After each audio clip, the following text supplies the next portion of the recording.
Hi folks, it's Kelvin here. We run coach for Leeds and surrounding areas as well as online coaching.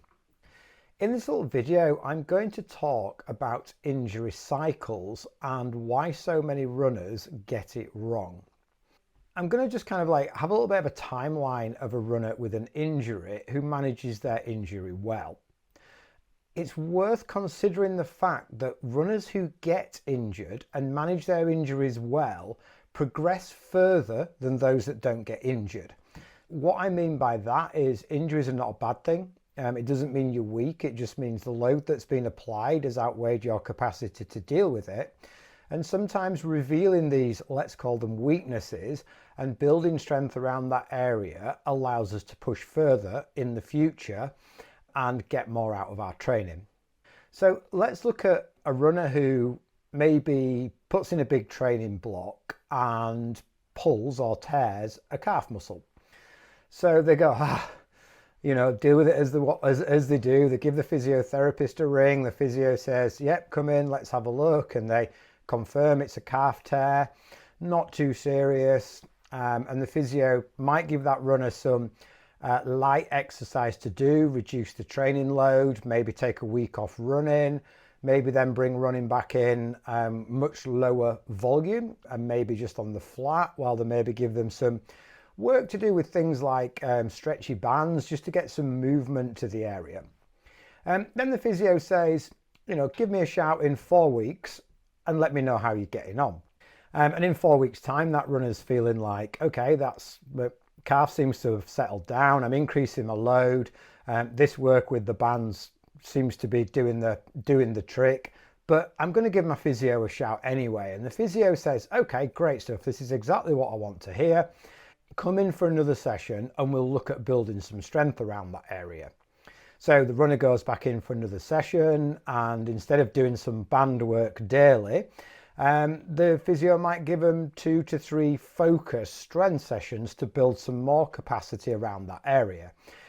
Bearing in mind that muscle is still probably healing, so that load is probably relatively low. It might be just getting somebody used to strength training who doesn't usually strength train. So there's a bit of a learning experience there. And the physio might say, let's increase the run volume a little bit and let's start running some light hills.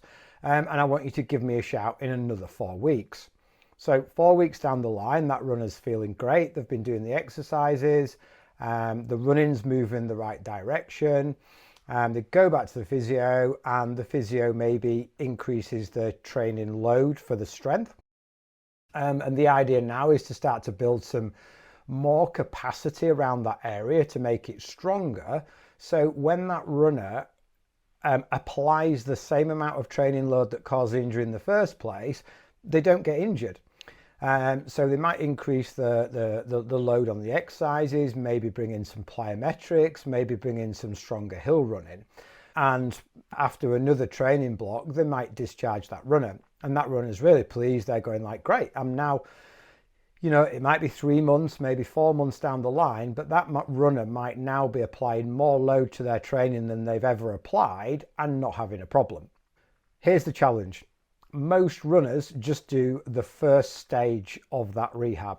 So they go to the physiotherapist just gives them some light exercises. Quite often it's daily, reduces the training load, and that runner thinks, oh great, after a month it's feeling a bit better, everything seems to be moving in the right direction, this light band work is absolutely fantastic, and they continue doing the light band work, continue to increase their running volume and training load.